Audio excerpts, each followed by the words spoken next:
आपल्या प्रभागाचा काही विकास झालेला नाही आहे। प्रस्थापित लोकांनी फक्त स्वतःच्या पोळा भाजलेल्या आहेत, पैसे घेतलेले आहेत आणि आपल्या सामान्य लोकांचं जीवन तसंच राहिलेलं आहे। जे उभे आमच्या आघाडीमध्ये आहेत ते सगळे स्थानिक आहेत, तिकडच्या भागामध्ये त्यांनी कर्तृत्व केलेले आहेत आणि ते ग्राउंड लेवलला कामं करणारी लोक आहेत।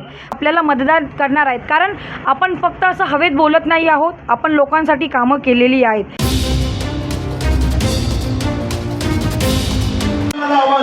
आपल्यामध्ये आला आहे बाबासाहेबांचा विचार फक्त कागदावर नाही तर रस्त्यावर उतरवणारा नेता, त्यांना फक्त मतदान नाही तर सत्ताला बनवून पाहणारा नेता, आपल्याला थेट विनर नेता म्हणजे वंचित बहुजन आघाडीचे राष्ट्रीय नेते सीमाताई आंबेडकर साहेब यांचे विष्णुनगरच्या वतीने मी सर्वांच्या वतीने स्वागत करतो।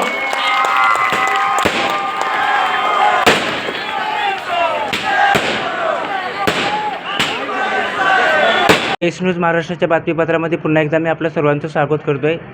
29 महानगरपालिकेची निवडणूक पूर्ण महाराष्ट्रामध्ये लागलेला आहे, आपल्या नवी मुंबईमध्ये पण लागलेला आहे। प्रभाग क्रमांक 1चे वंचित बहुजन आघाडीचे अधिकृत उमेदवार आपल्यासोबत जुळलेले आहेत, आपण त्यांना सविस्तर आपल्यासोबत संवाद साधणार आहेत, आपण त्यांच्याशी चर्चा करणार आहोत। मॅडम, सर्वप्रथम आपलं आमच्या चॅनलमध्ये स्वागत आहे। जय भीम, जय शिवराय, जय लहूजी।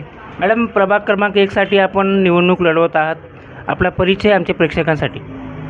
मी नमिता राजेश भालेराव, नवी मुंबई महानगरपालिका 2026मध्ये प्रभाग क्रमांक 1 मधून उमेदवारी आपल्याला वंचित बहुजन आघाडी इथून मिळालेली आहे। प्रचार करत आहात डोर टू डोर, कसा अनुभव आहे, काय सांगणार आहेत आपण?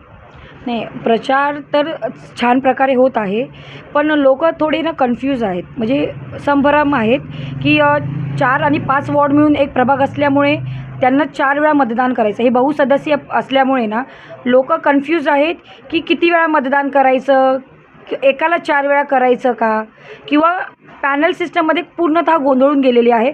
पण आपण प्रत्येक ठिकाणी प्रत्येक घरोघरी आम्ही जाऊन त्यांना समजवण्याचा प्रयत्न करतो आहे की आपल्याला 3 मशीनमध्ये 4 कलर असणार आहे, त्या 4ही कलरवरती एक आपल्याला मतदान द्यायचं आहे, असं आपण त्यांना व्यवस्थितरित्या समजून सांगत आहोत। आज प्रभाग 1 बऱ्याचशा वंचित ह्याच्यापासून अलग राहिलेला आहे, आपल्या विकासापासून। या पद्धतीने आपण कशा पद्धतीनं पाहताय, जर भविष्यामध्ये नमिता भालेराव या प्रभाग 1मधून अमधून निवडून आल्या तर त्यांचा काय अजेंडा असणार आहे? नक्कीच आपण आपल्या विभागाची प्रगती नक्कीच करणार आहोत। विकास काही झालेलाच नाही, एवढे 10 वर्ष तर आपल्या लॉकडाऊननंतर तर कोणीही नगरसेवक नव्हता, त्याच्या आधीसुद्धा आपल्या प्रभागाचा काही विकास झालेला नाही आहे। प्रस्थापित लोकांनी फक्त स्वतःच्या पोळा भाजलेल्या आहेत, पैसे घेतलेले आहेत आणि आपल्या सामान्य लोकांचं जीवन तसंच राहिलेलं आहे। नाही इकडे चांगले पाणी येत आहे, पाण्याचे पण घाण वास येत आहेत, सुविधा नाही आहे, किती दिवस पाणी बंद असतं, त्यानंतर शाळा पण व्यवस्थित नाही आहे। एकच शाळा आहे 57 नंबरची, ती पण व्यवस्थित नाही आहे। इवन तिकडे तर मुलांना आपल्या काय बोलतात ते शालेय वस्तूसुद्धा 6 महिने नव्हते, त्याच्यासाठीसुद्धा आम्ही भांडलो होतो।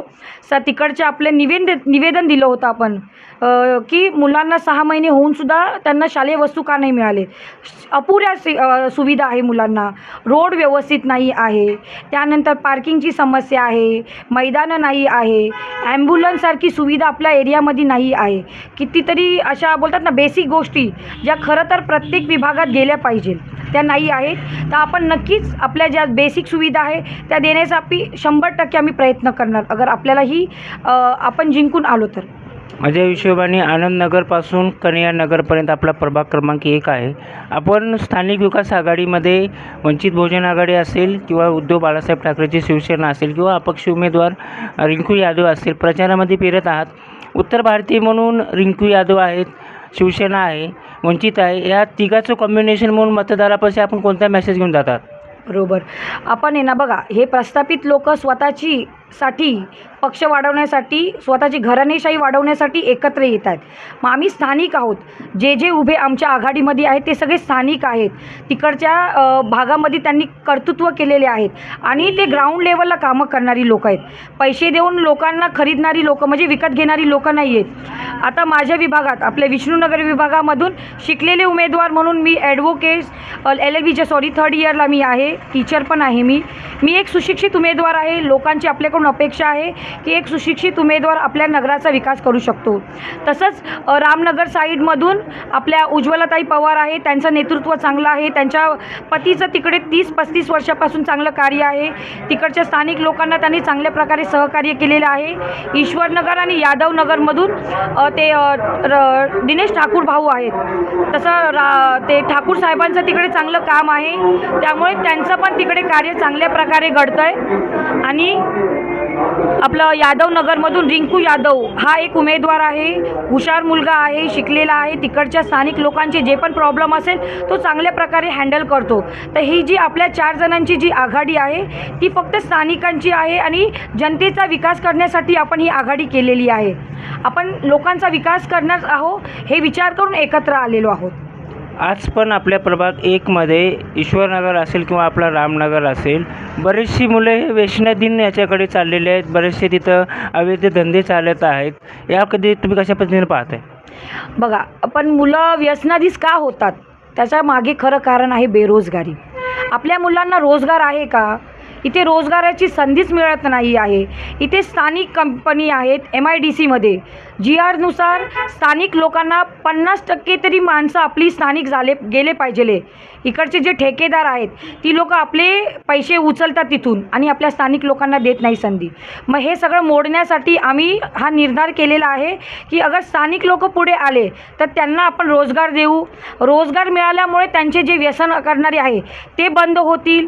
इथे CCTV आणण्याचा प्रयत्न करू, मुलांना शिक्षित करण्याचा प्रयत्न करू. आपण आपले काय बोलतात ते हे आणू, काय बोलतात नवीन प्रोजेक्ट आपण असे आणूया, त्यांना संधी देऊया की मुलांचा पण विकास घडेल. जसं की आत्ता काल आपल्या विभागामध्ये प्रभाग 1मध्ये वंचित बहुजन आघाडीची युवा अध्यक्ष सुजाता आंबेडकर यांची सभा झाली. श्रद्धेय बाळासाहेब आंबेडकर आपल्यासाठी किती कष्ट करत आहे हे आपल्याला दिसतच आहे.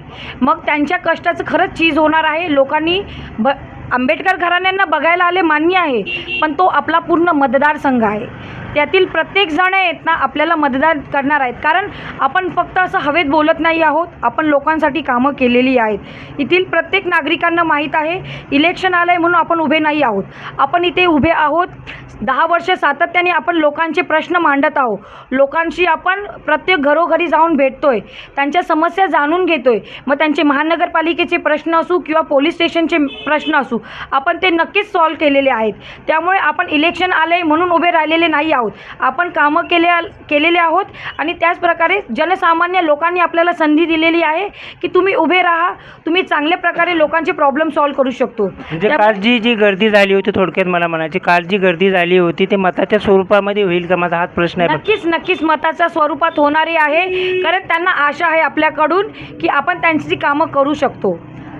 नक्कीच वंचित बहुजन आघाडीची प्रभाग 1मध्ये कोणासोबत फाईट असणार आहे? 1मध्ये तसं बघायला गेलं तर आपणच छान आहोत, स्ट्रॉंग आहोत, शिकलेले आहोत. आणि बाकीचे अगर तुम्ही त्यांचा परिचय बघितला असेल तर तुम्हाला कळणारच आहे. मी आता विरोधकांची नावं तर नाही घेणार आहे, पण तुम्ही ह्याच्यावरूनच समजून घ्या की आपल्याला प्रश्न मॅडम माझा थेट प्रश्न असा होता आपल्याला की आपली खरी लढत कोणासोबत असणार? खरी लढत असणार आहे फक्त आणि फक्त BJP बरोबर. ते पण BJP चिन्हाला बघून, व्यक्तीला बघून नसणार आहे. कारण व्यक्तिमत्व इकडच्या लोकांना सगळ्यांना माहीत आहे त्या कशा आहेत. आपण बघा, महिला असून महिलेचं बद्दल काही बोलला नाही. पक्ष म्हणून तुम्हाला विरोध आहे, व्यक्ती म्हणून नाही. व्यक्ती म्हणूनच आपला विरोध असणार आहे. वंचित आणि BJP यांची चांगली लढत होणार आहे. वंचित बहुजन आघाडीचे एक टॅगलाईन फिरत आहे, एक संधी विकासाला म्हणून, एक संधी वंचिताला. तर असे नमिता बाळेरावचे कोणते 5 मुद्दे आहेत जेणेकरून नमिता बाळेरावना वंचित बहुजन आघाडीला लोकांनी निवडून दिले पाहिजे? आमचे असे 5 मुद्दे आहे. आपण लोकांचा नक्कीच विकास करू शकतो. एक संधी द्या, संधीचं आपण सोनं करू. आणि त्याचबरोबर जनसामान्यांना एक संधी मिळाली की त्यांनाही पुढे बघा घराणेशाही घालवण्यासाठी सुवर्ण संधी आपण नवी पिढीला देऊ. आणि त्याचबरोबर आपला जो नगर विकासात आणू, नगराचा विकासात रूपांतर करू.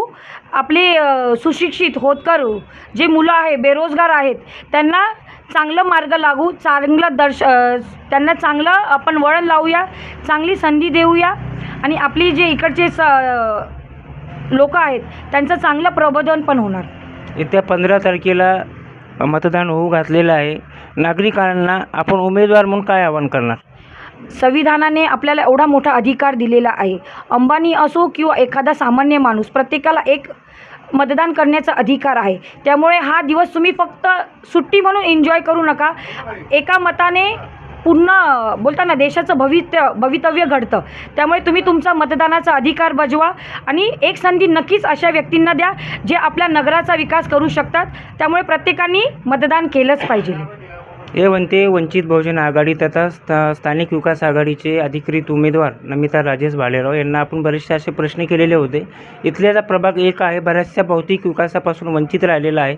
आपण त्यांना तो प्रश्न केला होता, त्याची सविस्तर मुलाखत त्यांनी आपल्या प्रश्नाच्या उत्तराच्या माध्यमातून दिलेला आहे. आपण त्यांना दुसरा पण प्रश्न केला होता की वंचित बहुजन आघाडीची थेट लढत कुणाची आहे. त्यांनी उपयुक्त व्यक्ती सोडून पक्ष जो आहे त्या पक्षाला विरोध केलेला आहे. म्हणजे व्यक्ती चांगली आहे, पक्ष म्हणून आमचा त्याचा विरोध असं त्याने सांगितलेलं आहे. आणि शेवटी आपण त्यांना 5 मुद्दे विचारले होते. ते 5 मुद्दे पण त्यांनी आपल्या जे मतदार आहेत त्यांना आवाहन केलेलं आहे. 15 तारखेला जास्तीत जास्त लोकांनी सुट्टी आहे म्हणून वेळ न घालवता ते परिवर्तन मतात करून आपली सुट्टी एन्जॉय करा असे त्याने सांगितले आहे. हे होत्या वंचित बहुजन आघाडीच्या अधिकृत उमेदवार व स्थानिक विकास आघाडीच्या उमेदवार नमिता राजेश भालेराव. धन्यवाद मॅडम, आपण आमच्या चॅनलला सविस्तर प्रतिक्रिया दिल्याबद्दल. धन्यवाद. आमची यस न्यूज महाराष्ट्र चॅनलला लाईक करा व सबस्क्राईब करायला विसरू नका.